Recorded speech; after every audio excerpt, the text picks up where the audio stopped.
Hola, pues ya vamos a dar inicio. Pues primero que nada agradecerles pues por haber venido. Veo que son un montón, son bastantes, eso es bueno, eso es chido. Veo que hay varios de primero, de primer año, es decir, de segundo semestre, eso también es bueno, que se empiecen a interesar ya por el seminario de maestría. En esta ocasión tendremos por primera vez del seminario de este año, al doctor Javier Sánchez Martínez. Él es profesor de tiempo completo de la facultad. Él está adscrito a la licenciatura en matemáticas y matemáticas aplicadas, ¿no? Él es el coordinador de matemáticas. Entonces, pues damos inicio y te cedo la palabra, Javier. Adelante. Bueno, pues gracias por la presentación. Y gracias a todos los asistentes por tomarse el tiempo de entrar a la charla. Quisiera primero aclarar que el contenido de la plática es como para un público muy general, entonces disculpen si de repente las cosas son un tanto triviales para algunos de ustedes. Comentar también que el seminario lo vamos a estar llevando a cabo pues cada todos los viernes a las 3 de la tarde durante el semestre. Pues las siguientes pláticas ya tendrán que ver más con los proyectos que están desarrollando los chicos en la maestría en ciencias matemáticas.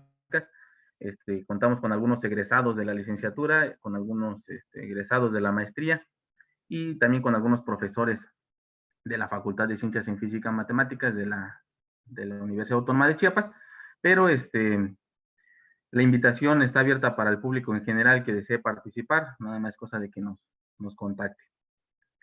Esa es una. Bueno, entonces la plática tiene como título ¿cuál es el número más chido? Y lo puse así como pensando en un título que atrajera precisamente a los chavos de los primeros semestres de la licenciatura, y pues parece que lo logramos. Entonces, permítanme. Vamos a empezar jugando con un poco de intuición. Yo creo que si alguien ahorita está viendo esta plática es porque alguna vez se topó con un número chido. Mejor se pregunta si ese número chido que conoce es el número más chido. O el otro caso es que, pues, alguno de ustedes es alguno de mis estudiantes y busca puntos extra, que, pues, como ya saben, no va a haber. Entonces, se les agradece que estén aquí, pero no va a haber puntos extra. ¿Qué es un número? Bueno, la palabra número proviene del latín numerus y se refiere a todo signo o símbolo utilizado para designar cantidades, valores o entidades que se comporten como cantidades. Esta es la expresión de la relación existente entre una cantidad y una unidad. Entonces, como que si uno quiere trabajar con números chidos, o a lo que le tienes que llamar número chido, es algo que sea chido en el sentido de que representa o una cantidad, una buena cantidad, una cantidad que sea interesante, o una buena relación con la unidad, ¿no? Entonces, sí vamos a entender como que a los números chidos. Algunos que tal vez ya conozcan son como el siguiente. Vamos a llamarle número E, que también recibe el nombre de constante de Napier o número de Euler. Y voy a platicarles un poquito de este número para que más o menos vayan viendo a qué me refiero con número chido. Entonces, Jacob Bernoulli, matemático y científico, se encontraba estudiando el problema de invertir dinero y ver cómo le resultaba esto de una manera más ventajosa, por ahí del 1683. Entonces, él se preguntaba lo siguiente. Bueno, se preguntaba si era conveniente cobrar los intereses de una inversión una vez al año o más veces, pero con una menor tasa de interés. O sea, como que algo que fuera justo con el banco, es decir, le voy a cobrar los intereses de una manera más periódica, pero le voy a pedir menos intereses. Entonces él se preguntaba cuál sería la mejor manera de hacerlo, donde él ganara más, ¿no? Entonces Bernoulli se dio cuenta de lo siguiente. Vamos a suponer que si invierte un euro, y puse la palabra euro porque, bueno, de ahí encontré el texto de donde estoy presentando esto, suponiendo que al invertir un euro se recibe un 100% de interés anual, y aquí lo pongo entre paréntesis, pues es imposible recibir un 100% de interés anual, ¿no? en algún banco, Estos intereses no los tiene ni Obama. Pero bueno, supongamos que al invertir 1 euro se recibe un 100% después de un año. Entonces, al cabo de un año se tendrá la cantidad de 2 euros, ¿no? Que es la cantidad invertida más el interés recibido, 2 euros al final del año. Ahora, en lugar de hacer eso, vamos a pedirle al banco que recibamos intereses, en lugar de una manera anual, que sea 2 veces al año. Pero para ser justos con el banco, pues en lugar de pedirle una tasa de interés del 100% al año, pues lo voy a hacer en 2 partes, una a los 6 meses y el otra a los siguientes 6 meses, pero pidiéndoles solamente el 50% de intereses, ¿no? Como que si antes era el 100 y ahora lo voy a hacer en 2 partes, pues le pido 50 y 50. Entonces, en los primeros 6 meses, pues se tendría el euro que se tenía de la inversión original más el 50% de intereses, ¿no? Y eso es 1.5 euros. Luego, en los siguientes 6 meses, pues se tiene la inversión original que eran 1.5 euros, o sea, lo que se tenía a los 6 meses, más el 50% de estos, ¿no? Porque ahora es el interés que voy a cobrar por esa nueva inversión. Entonces tenemos 1.5, que fue la inversión a los 6 meses, más los intereses que se obtienen al terminar el año de esa inversión de 1.5 a una tasa del 50%, y lo que nos da es 2.25. Si se dan cuenta, tuve más dinero que haberle pedido al banco darme solamente una vez al año el pago de intereses. Ahora, ¿qué es lo que está pasando? Bueno, en el primer periodo tenemos la inversión original que es de una unidad más el 50% de esa unidad. O sea, tenemos la expresión 1 más 1 medio. Luego, en el siguiente periodo, pues tenemos una vez la inversión original, o sea, es 1 multiplicado por 1 más 1 medio, más el 50% de esa inversión, que ahora es 1 más 1 medio, o sea, es la multiplicación de 1 medio con 1 más 1 medio. Y entonces, la manera en cómo se calcula el dinero obtenido al final del año, usando esta manera de repartir los intereses, es 1 más 1 medio multiplicado por 1 más 1 medio. Obtuve más. Suponiendo que el banco no se da cuenta de esta pequeña trampa, o sea, que no se da cuenta que le estoy ganando un poquito más, pues le pido que en lugar de que pague intereses 2 veces al año, que lo pague ahora 3 veces al año, es decir, cada 4 meses. Y otra vez diciéndole, bueno, para ser justos, en lugar de pedirte el 100% de intereses, te voy a pedir una tercera parte de ese 100% de intereses, ¿no? Entonces, a los primeros 4 meses se recibe una tercera parte por concepto de intereses de la inversión original.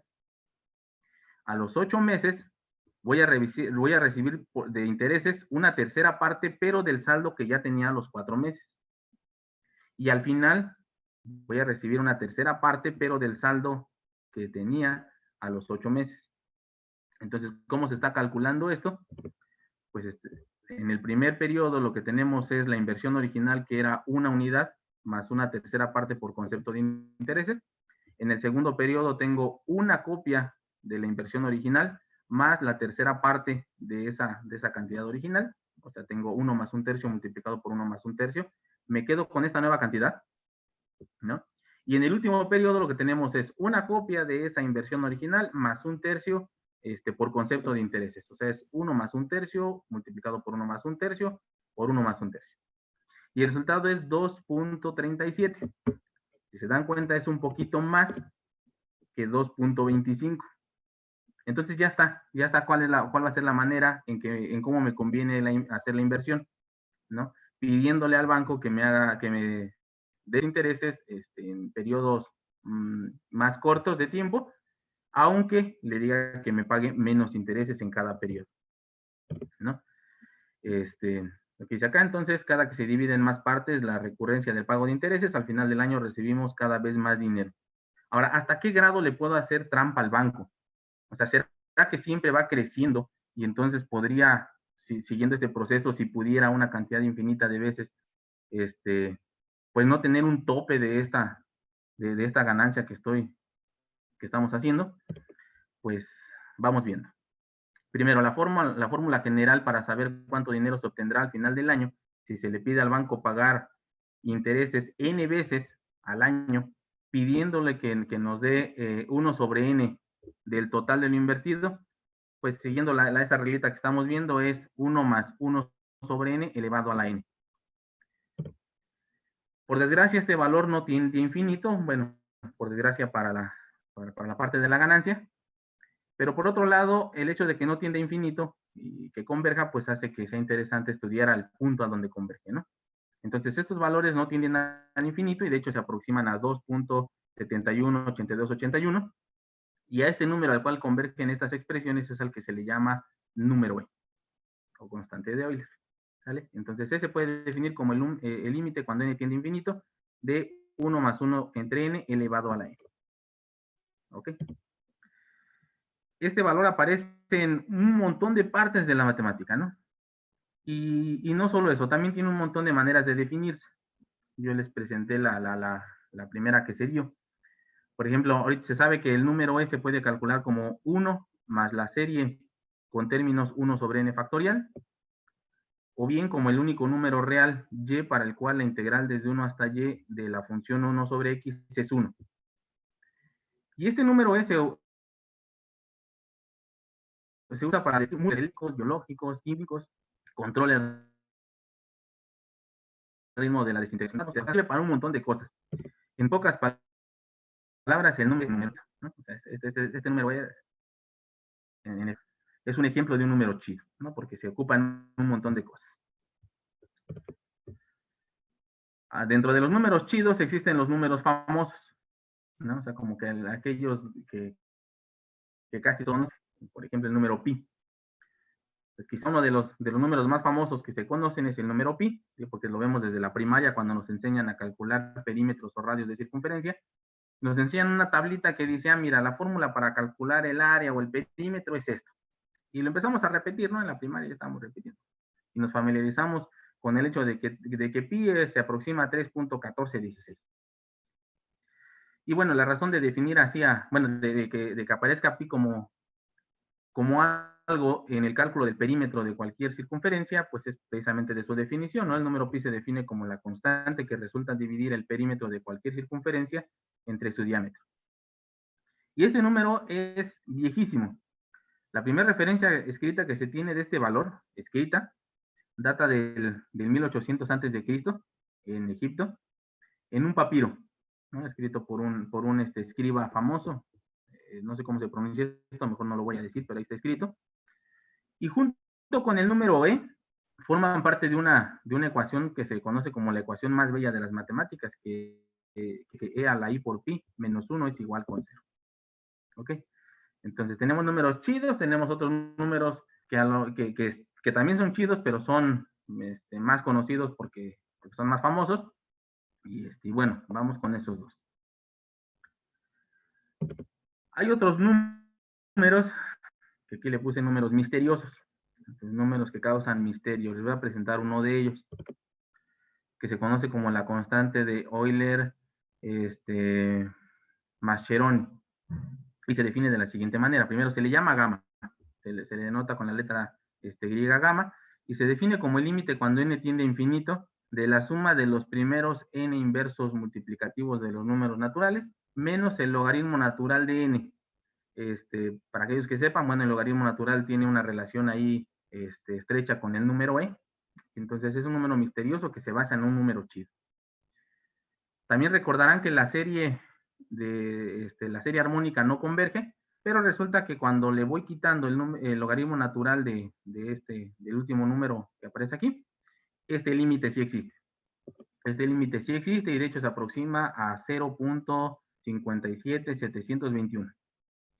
Este número gamma aparece por primera vez en un artículo de Euler por ahí del 1734. Recuerden esa fecha, 1734. Y se usa en varias áreas de la matemática. Por ejemplo, aparece en la integral exponencial, en la transformada de Laplace, del logaritmo natural, en los diagramas de Feynman de la teoría cuántica de campos, en el crecimiento de la función divisor, en la función z de Riemann. O sea, aparece en un montón de lados.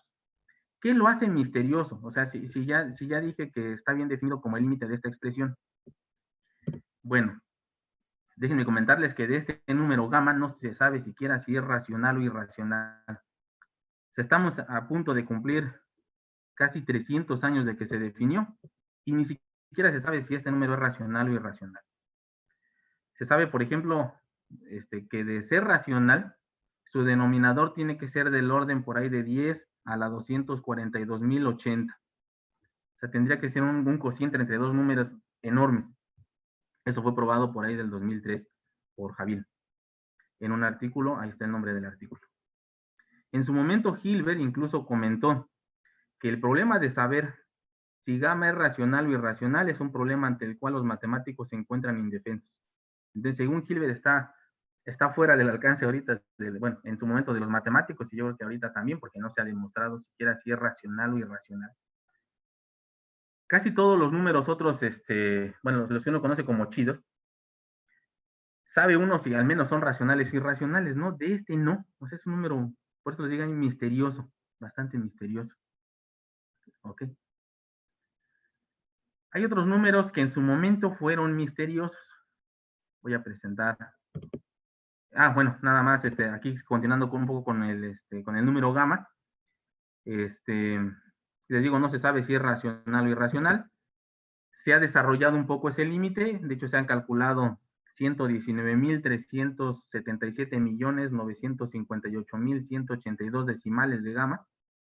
O sea, pareciera que ya lo conocen bastante, pero no tanto. Parecen muchos, pero por ejemplo para pi se conocen más de 2 billones de decimales.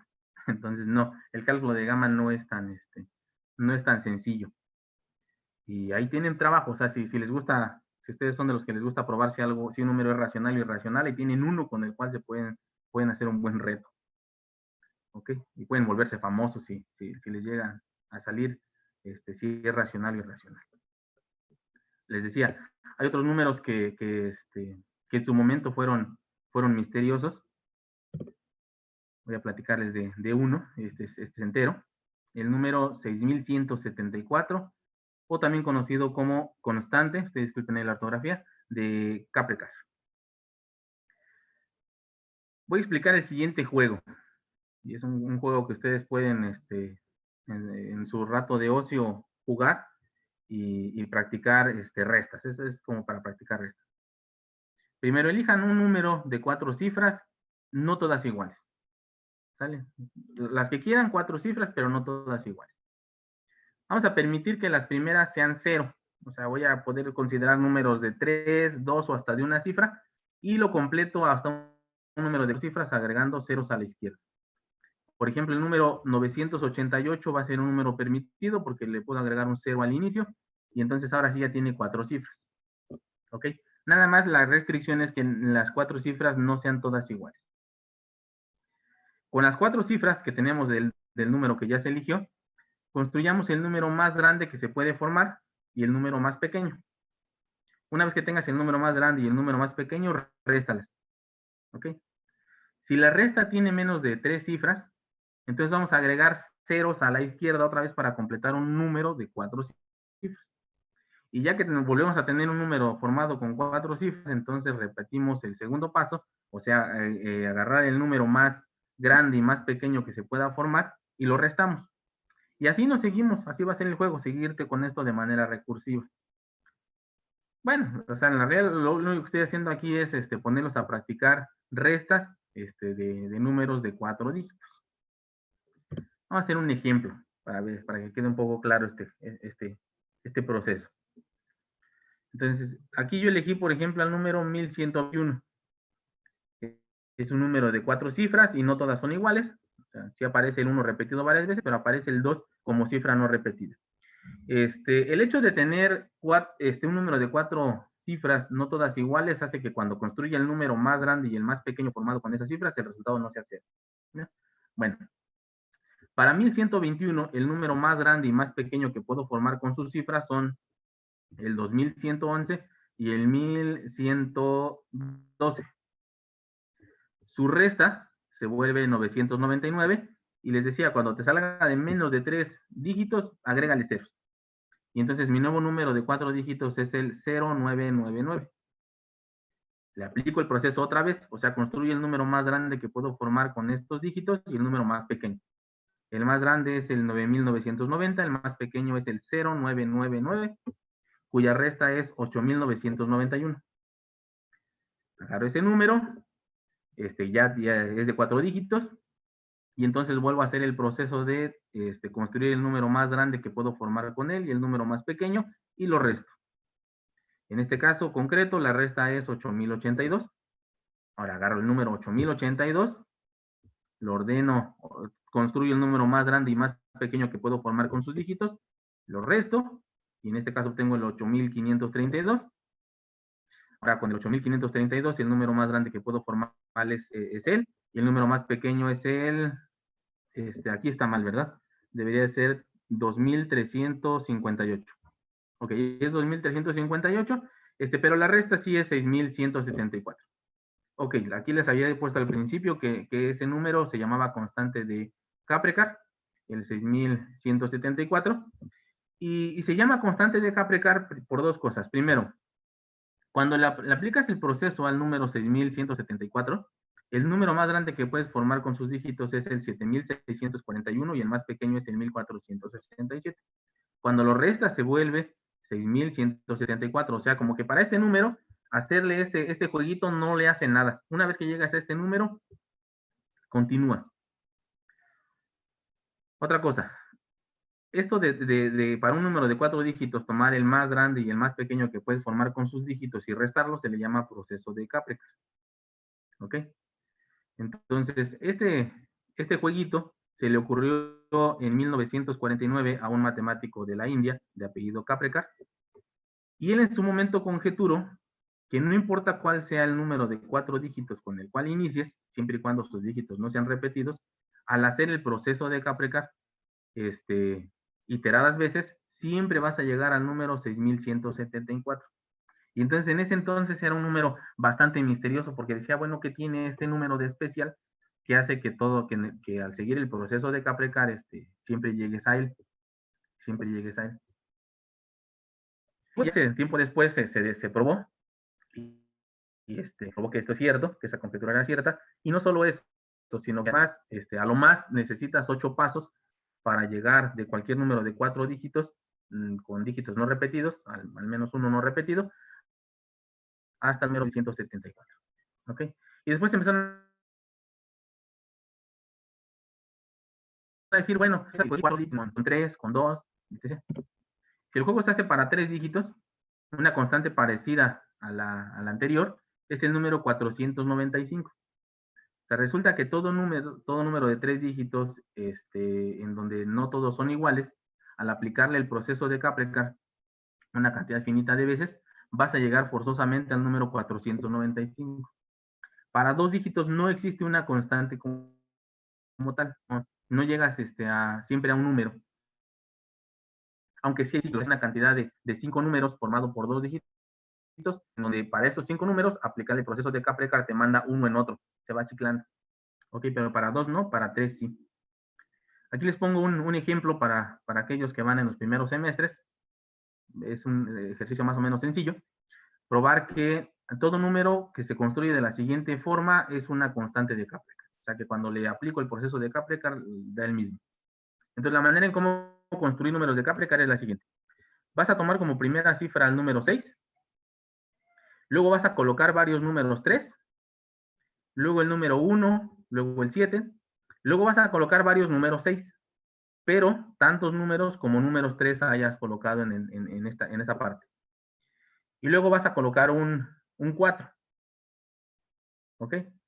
Y resulta que al hacer una construcción de un número así, pues lo que te da es una constante de Kaprecar. Aquí tengo algunos ejemplos. Por ejemplo, empiezo con un 6, luego coloco varios 3, en este caso solamente coloqué 1, luego coloco los dígitos 1 y 7, luego tantos 6 como haya colocado aquí de números 3, y luego al final el 4. Entonces, en este caso tengo un número de 6 dígitos, que es una constante de Kaprecar. ¿Ok?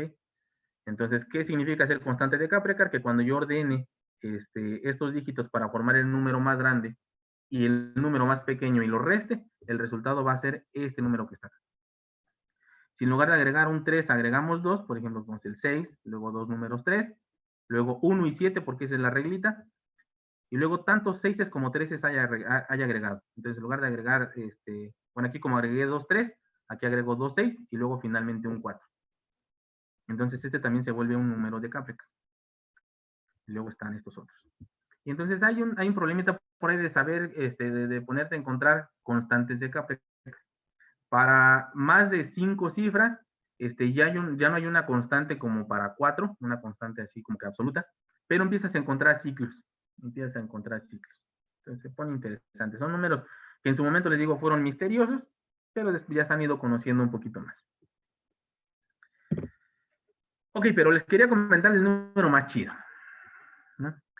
¿Y por qué preguntarme este número más chido? Bueno, en estas vacaciones, donde uno anda de ocioso, de repente, como para salir un poco de la rutina, pues me puse a ver la serie esta de la teoría del Big Bang, y llegué al episodio 73, ¿no?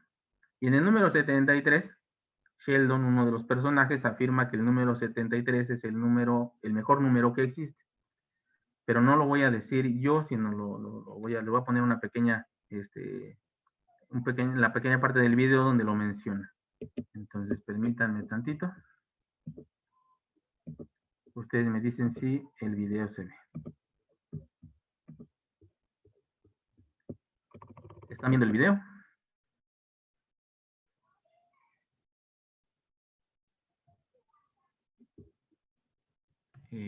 No se ve, Javi. No lo he empezado a reproducir. Ah, A ok, ver si ok. ahí va.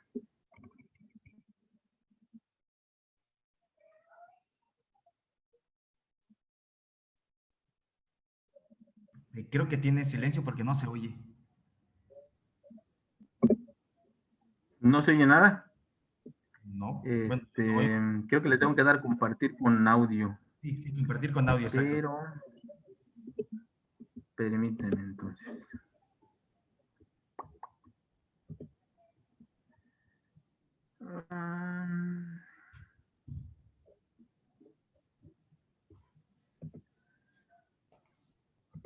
No encuentro la opción de compartir con audio. A ver, en la parte de arriba, ¿no es? Donde dice ver opciones, algo así. O en lugar de compartir, tiene que aparecer la opción compartir con audio, ¿no? Si no, deja aquí, busco rápido. Ya ni siquiera me sé regresar.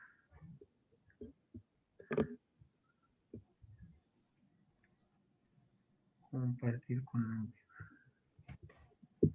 Ya, ok, ya. Ya, ok.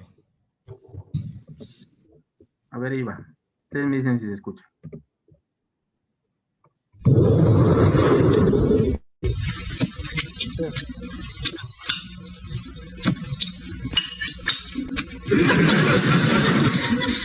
Aclaren algo para mí. ¿Que no el punto de una comida comunal es compartir ideas y opiniones, la oportunidad de considerar asuntos importantes del día? Así es. Pero detuviste un poco las cosas al decir, la próxima persona que hable con la boca llena será muerta por mis manos. Si quieren, hablamos de lo que dije yo, pero para restituir la convivencia voy a proponer un nuevo tema de conversación. ¿Cuál es el mejor número? Como pista, solo hay una respuesta correcta. 5.318.008. No. El mejor número es el 73. Tal vez se preguntan por qué. No. El 73 es el 21º número primo, su espejo el 37 es el 12 y su espejo el 21. Es el producto de multiplicar, escuchen esto, 7 y 3. ¿No es genial? Entendemos, el 73 es el Chuck Norris numérico. Ya quisiera Chuck Norris. Espero que se haya escuchado un poco.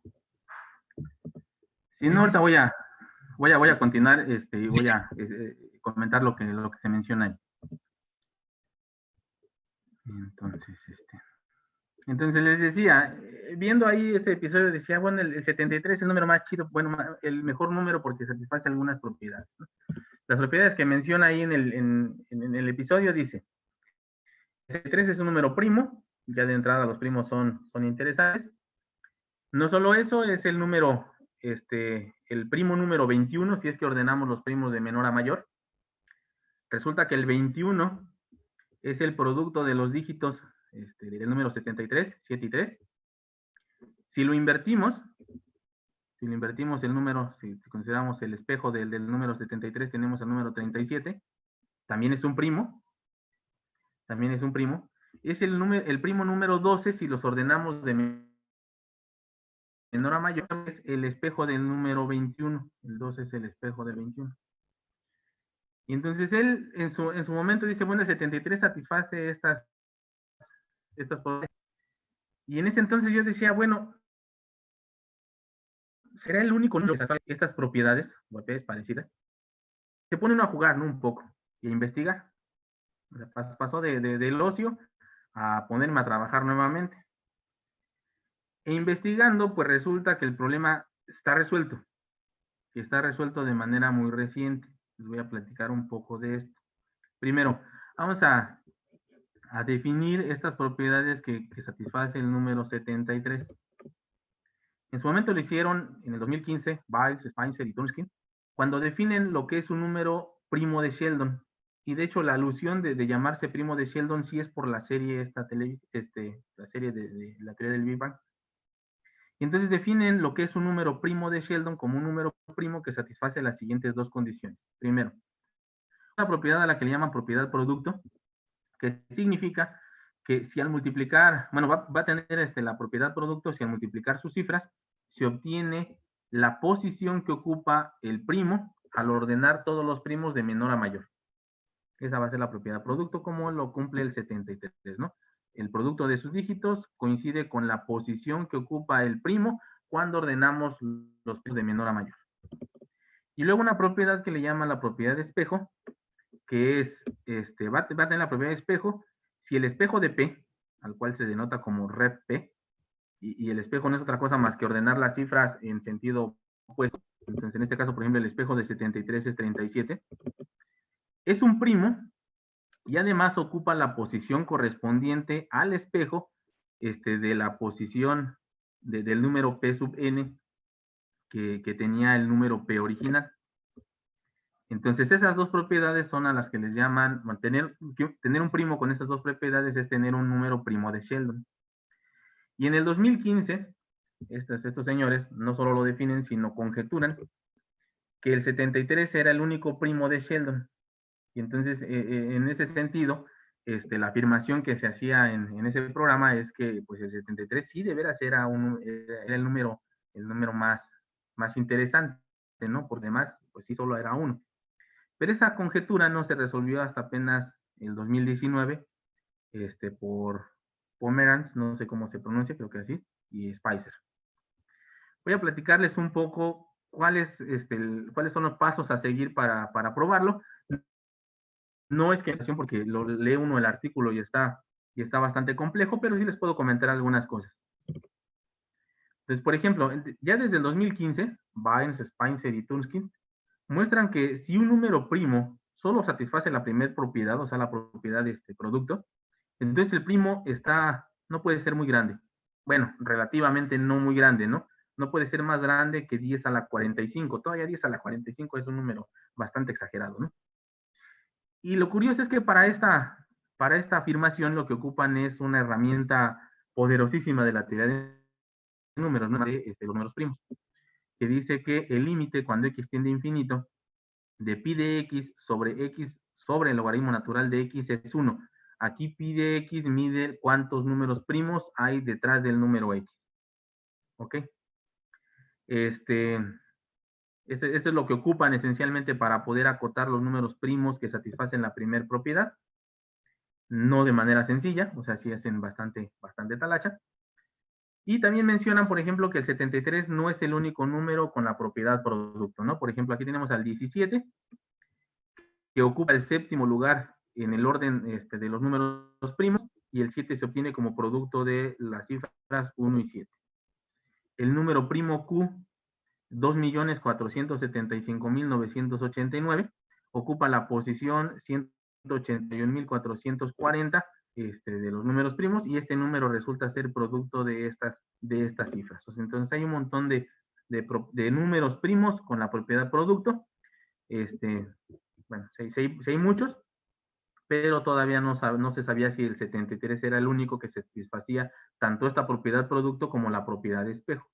Entonces, lo siguiente que se empezó a estudiar fue qué te da la propiedad de espejo. Entonces, lo que se hizo fue ir acotando, y en el trabajo del 2019, por ejemplo, se muestra que un número de más de 10 cifras tiene como primer dígito o a 1, a 7. Y entonces eso ya descarta un montón de posibilidades, todavía hay un montón de trabajo que hacer, ¿no? Y ocupan un montón de teoría de números, de análisis, de cálculo, incluso la última parte la hacen con cálculos computacionales, ¿no? Ocupan cosas como la función de Chebyshev, la integral logarítmica, cálculo, métodos iterativos. Esto de la parte de cálculos computacionales es porque separan el problema estudiando números de a lo más 19 dígitos y luego de más de 19 dígitos. Para los primeros ocupan la parte computacional y para la otra varios teoremas fuertes de la teoría de números. Les digo, no es que yo sea experto en eso, no entendí la mayoría de las demostraciones, pero se me hizo interesante. Bueno, otros números nivel Chuck Norris, ¿no? Otros números también bastante interesantes. Por ejemplo, el número 69. El 69 al cuadrado resulta ser 4.761 y cuando lo elevamos al cubo es 328.509. Y observa que si ordenas los dígitos del cuadrado y del cubo, lo que obtienes son los números del 0 al 9 sin repetir. Y resulta que es el único número que satisface esa condición. El número 3.435 es el único número que se obtiene al sumar sus cifras elevadas a ellas mismas. O sea, el 3.435 es 3, y lo elevo a él mismo, o sea, al 3, más 4 elevado al 4, más 3 elevado al 3, más 5 elevado al 5. Es el único número con esa condición. Entonces también es un número pues bastante interesante, ¿no? O sea, una vez que empecé con el 73, me puse a averiguar si había otros números con propiedades interesantes. En gusto se rompen géneros, ¿no? O sea, para algunos el 73 tal vez sí resulte ser el más chido, pero por ejemplo para alguien que trabaja en una imprenta, pues está el siguiente ejemplo, ¿no? En una imprenta se trabaja con tamaños de papel específicos. El más común que se conoce es el A4, ¿no? El tamaño carta. Pero pues este tamaño forma parte de una lista de tamaños, ¿no? El tamaño A0, tamaño A1, A2, A3, A4 y A5. Y la propiedad que cumplen estos tamaños es que si tú doblas por la mitad una hoja de tamaño A0, obtienes la de tamaño A1. Cuando doblas por la mitad de lo largo a una hoja de tamaño A1, obtienes la A2, y así te sigues. Empiezas con una hoja de tamaño de área 1 metro cuadrado, y entonces como las siguientes van siendo mitades, pues el área de la hoja de tamaño A1 es medio metro cuadrado, la de A2 será 1/4 de metro cuadrado, y así te sigues, ¿no? ¿Cómo se construyen o por qué se construyen de tal manera que cuando las vayas doblando por la mitad obtengas a partir de una grande la siguiente? La cosa es tratar de preservar una proporcionalidad entre los lados para que cuando hagas ampliaciones o reducciones la imagen no se distorsione, ¿sale? Entonces todo esto es para preservar distorsiones, para evitar distorsiones a la hora de hacer ampliaciones o reducciones. Voy a explicar un poquito más con este dibujo. O sea, imagínate que tienes una hoja de tamaño AN, aquí están, sus lados miden A y B, y el siguiente tamaño, lo que les dije es, vas a recortar por la mitad de la parte larga, ahí vas a dividir en 2, y la que te quede va a ser el siguiente tamaño. Ahora, esa de siguiente tamaño está A1 y B1, pero de hecho pues los podemos conocer tranquilamente, ¿no? A1 es B, y el lado B1 es la mitad de A. Y como lo que se quiere es que se preserven proporcionalidades, pues entonces la relación que tiene que haber entre estas cosas es que A entre B tiene que ser lo mismo que B entre A sobre 2, porque son los nuevos lados del rectángulo más pequeño, ¿no? Entonces tenemos A sobre B igual a B entre A sobre 2. De aquí, pues hacemos esta fracción y nos queda A entre B igual a 2B entre A. Hacemos los respectivos despejes y nos queda que a cuadrada entre b cuadrada es 2, o sea que la razón a entre b es raíz de 2. Entonces, si quieres empezar a hacer hojas, así con esos tamaños, que preserven proporcionalidades, pues las tienes que hacer en proporción raíz de 2. Entonces, quizá para alguien de una imprenta o para un fotógrafo, pues raíz de 2 sea su número favorito. Por eso les digo que en gustos se rompen géneros. Y bueno, esto es de lo que les quería platicar. Muchas gracias. Bueno, pues gracias Javi por la charla. Entonces pasamos ahora a la sesión de preguntas. Entonces, ¿alguien tiene alguna pregunta, alguna duda, alguna inquietud, algún comentario, alguna historia general?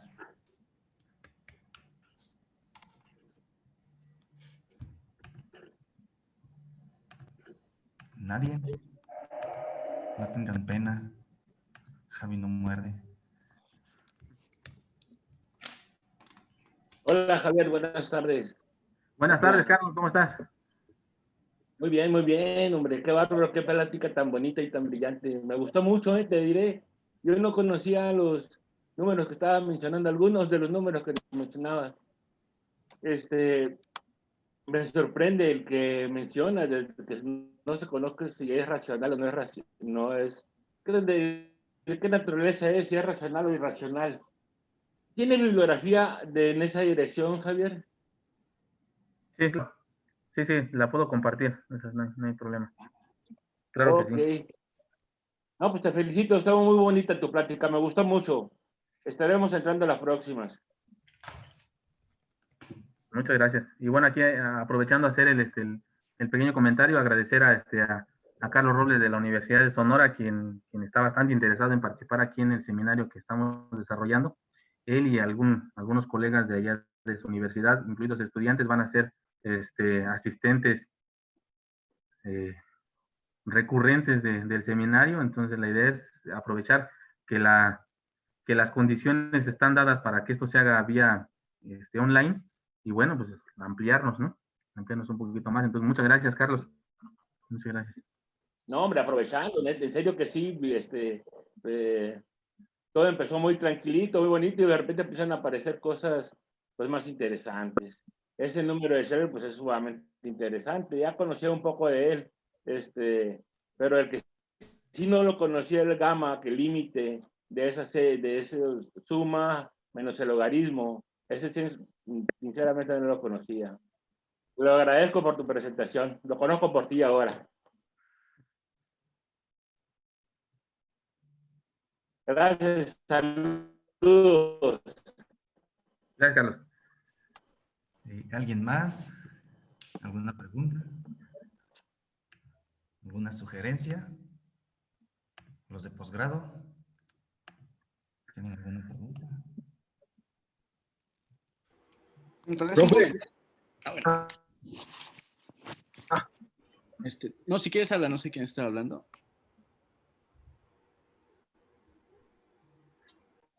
Ajá, ¿quién quería hablar? Escuché a Sergio, creo. Ajá, Sergio le cedió la palabra a alguien más que quería hablar. No logré detectar quién era. No, nada más iba a preguntarle al profe que cuál era el número más chido. Para mí, el 0. El 0, porque la parte que a mí más me interesa es la topología y entre otras cosas el grupo fundamental del espacio topológico y pues muchas veces el grupo trivial es lo mejor que puedes tener. Y bueno, allí está nada más el 0. Entonces, para mí, el que más llego a ocupar es el 0. Gracias. Adelante, Sergio. Hola. No, pues estuvo muy padre. Yo quiero comentar esto, bueno, para los alumnos, como el objetivo del seminario es pues, que vayan abriendo el panorama. Pues muchos de estos números, bueno, algunos de estos números van saliendo de observaciones y cosas. que es algo que todo mundo, bueno, o sea, como matemático, voy a hablar como matemático, que es lo que deben de estar siempre ahí atentos, ¿no? Como que encuentran algo, observar, y ahí te puedes ir haciendo preguntas como lo hizo con este primo de Sheldon, Javier, así como, bueno, este será el único que lo cumple, y es como lo que uno como matemático va haciendo, ¿no? Observa algo y se empieza a hacer preguntas al respecto y empieza a tratar de contestarlas, ¿no? Entonces, lo único que yo quisiera comentar es que pues ahí ojalá alguno de ustedes después saque algún número chido, o sea, que haya sido como que lo observaron, lo empezaron a analizar y que pues de repente sea algo, generen algún problema muy interesante, podría ser inclusive un problema muy difícil, o sea, es algo que deben de tener ahí en la mente, ¿no? Como siempre estarse cuestionando cosas. Es todo. Sí, ¿Alguien gracias. más? O sea, ese era el objetivo. O sea, como que notaran que a veces de simples observaciones se puede desarrollar mucha teoría, ¿no? Y en matemáticas así pasa. Generalmente es lo que uno hace. Observa cosas y a partir de eso empieza a desarrollar y a preguntarse por respuestas. Sí, sí.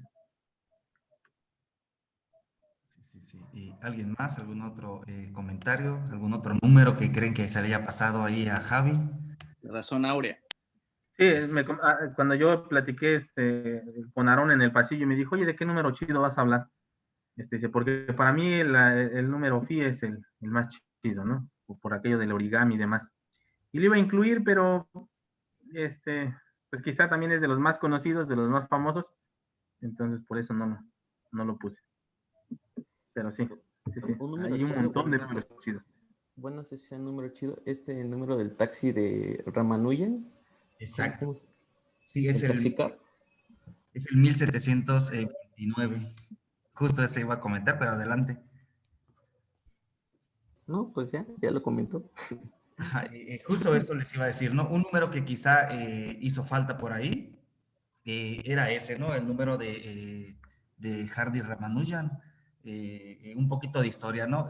Resulta que Ramanujan estaba en el hospital, estaba muy mal, estaba enfermo, y pues Hardy lo va a ver al hospital, ¿no? Y así como a modo de afán le dice, ¿no? Que en el taxi que viajó era muy feo, no tenía nada de chido, ¿no?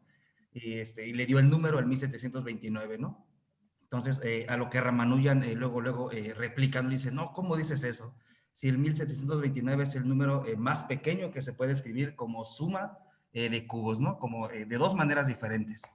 Entonces, ese aparece así como para que ustedes lo quieran ver, aparece en una película que de hecho es el de Ramanujan. Entonces, ese es otro número que quizá hizo falta por ahí, ¿no? Y pues casi, así como a modo general, creo que casi todos los números, espero no estar equivocado, que presentó Javi, creo que todos tienen que ver algo con teoría de números, ¿no, Javi? ¿O Sí, hay algún? todos. Sí, No, todos son de números. entonces, ahí les hacemos la invitación a los números para que haya nuevos numerólogos y topólogos. No sé, ¿alguien más que quiera comentar algo? Pues bueno, pues si no hay preguntas, no sé, Javi, si quieres agregar algo al final. No, pues nada más los esperamos la siguiente semana con la siguiente plática. Ángel Calderón va a platicar, parece que lo está haciendo ahorita en la maestría. Entonces, nada Excelente. más estar al pendientes. Las ligas para las reuniones todas van a ser la misma. O sea, con esta liga que entraron hoy van a poder entrar todos los viernes a las 3 de la tarde. Y también a manera de comercial, si alguien está interesado en participar, por favor, comuníquese ahí en el póster aparecen algunos datos de contacto. Con todo gusto podemos ir programando si todavía hay espacio o mover algunas cosas para hacerles también algún espacio, ¿no? No es como comercial. Sí, sí. Pues yo también quisiera agradecer nuevamente, ¿no? No sé si ha de ser porque es modo online, pero creo que nunca habíamos tenido tanto aforo en estos seminarios. Entonces son 34 ahorita, pero durante la charla eran 39 y es algo que es algo agradable, ¿no? Es algo bonito que estén interesados en esto, ¿no? Pues Sí, más y que bueno, también comentar que hay de varias universidades, de la Universidad de Sonora, de la Benemérita Universidad Autónoma de Puebla, de la del Estado de México. Entonces, la idea es que se vaya haciendo esto un poquito más amplio, aprovechando esta modalidad, ¿no? igual y tus contactos con Perú, ¿no? Y solo hay que Sí, ver sí. los horarios. Sí, sí. Pues de nuestra parte entonces sería todo y pues los esperamos en la siguiente charla. el próximo viernes. No sé, Calderón, si ya tienes el título, ¿sabes más o menos de qué nos vas a hablar? Sí, voy a platicar acerca de la completación en los grupos topológicos y paratopológicos y la comparación de sus propiedades. Excelente. Ahí está, para que ya sepan más o menos, ¿no? Vayan apartando su hora. Viernes a las 3, normalmente es de 1 hora, de 3 a 4, ¿no? Esperamos 5 minutos por cualquier inconveniente que tengan, ¿no? Pues entonces sería todo y nos vemos el próximo viernes. Muchas gracias por asistir. Perfecto, gracias, gracias.